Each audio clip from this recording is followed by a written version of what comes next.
Good morning बच्चों। पिछले दिनों हम लोगों ने पादप पोषण चैप्टर जो शुरू किए थे उसमें जाना था कि पोषक तत्व कौन कौन से होते हैं, पादपों में पोषण की विधि कौन कौन सी है, जैसे स्वपोषण, विषम पोषण। आज हम लोग प्रकाश संश्लेषण के बारे में जानेंगे। पत्तियां पादप की खाद्य फैक्ट्रियां होती है। फैक्ट्री में क्या होता है बच्चों? फैक्ट्री में किसी वस्तु का निर्माण किया जाता है।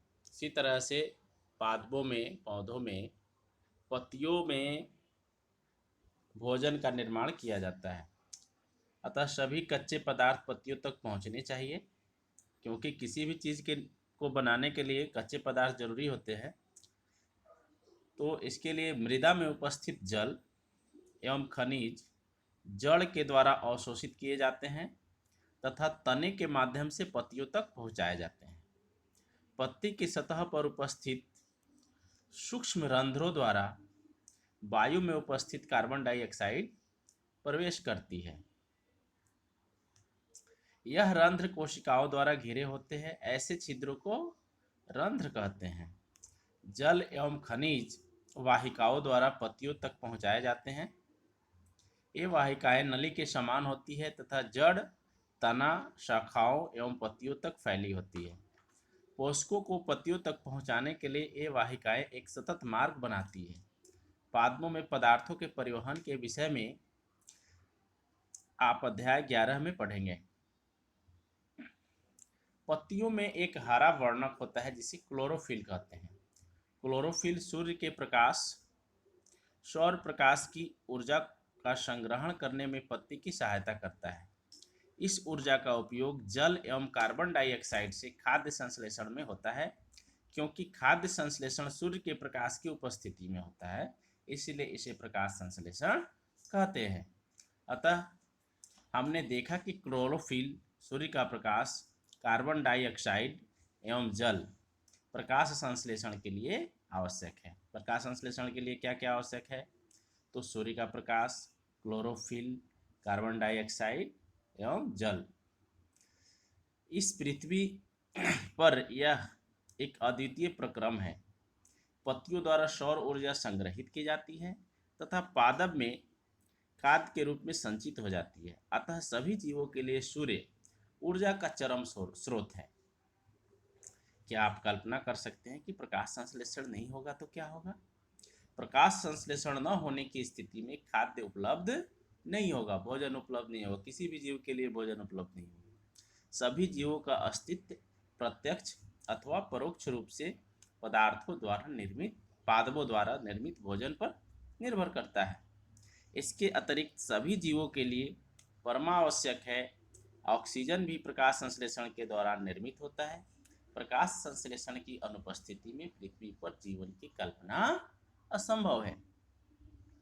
प्रकाश संश्लेषण के दौरान पत्ती की क्लोरोफिल युक्त कोशिकाएं सूर्य की प्रकाश की उपस्थिति में कार्बन डाइऑक्साइड एवं जल से कार्बोहाइड्रेट का संश्लेषण करती है। इस प्रक्रम को निम्न समीकरण द्वारा दर्शा सकते हैं। कार्बन डाइऑक्साइड प्लस जल, सूर्य का प्रकाश, क्लोरोफिल मिल के उपस्थिति में कार्बोहाइड्रेट और ऑक्सीजन का निर्माण करते हैं। इस प्रक्रम में ऑक्सीजन निर्मुक्त होती है। कार्बोहाइड्रेट अंततः पत्तियों में मंड के रूप में संचित हो जाते हैं। पत्ती में स्टार्च की उपस्थिति प्रकाश संश्लेषण प्रक्रम का संपन्न होना दर्शाता है। स्टार्च भी एक प्रकार का कार्बोहाइड्रेट है।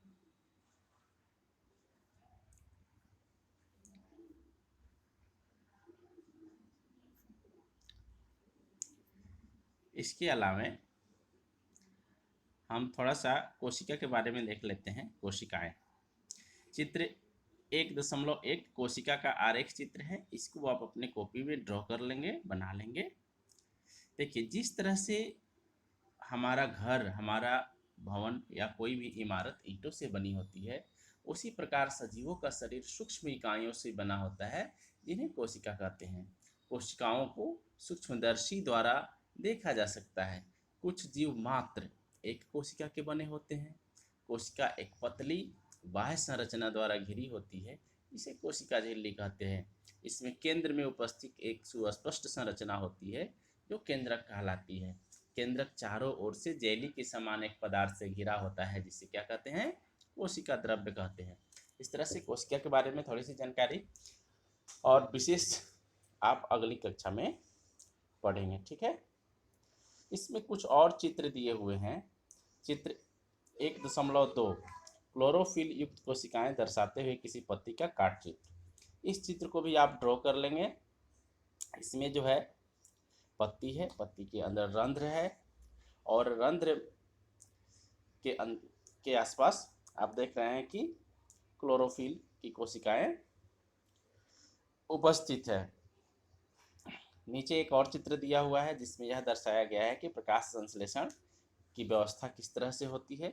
कार्बन डाइऑक्साइड वायुमंडल से लिया जाता है, सूर्य का प्रकाश वातावरण से मिल जाता है, पत्तियों के अंदर क्लोरोफिल होता है, जड़ से जल एवं खनिज लवण का अवशोषण होता है। इस प्रकार से पौधे अपना भोजन बनाते हैं। प्रकाश संश्लेषण को आप इस तरह से भी परिभाषित कर सकते हैं कि पौधे अपना भोजन बनाने के लिए वायुमंडल से कार्बन डाइऑक्साइड, पृथ्वी से जल लेकर पत्तियों में उपस्थित क्लोरोफिल की सहायता से सूर्य की प्रकाश की उपस्थिति में कार्बोहाइड्रेट का संश्लेषण करते हैं। उसे प्रकाश संश्लेषण कहा जाता है। कोशिका को आप ऐसे भी परिभाषित कर सकते हैं कि कोशिका सजीव शरीर की संरचनात्मक एवं क्रियात्मक इकाई होती है। ठीक है बच्चों, इस तरह से आज के लिए इतना ही, फिर आगे देखेंगे, है ना।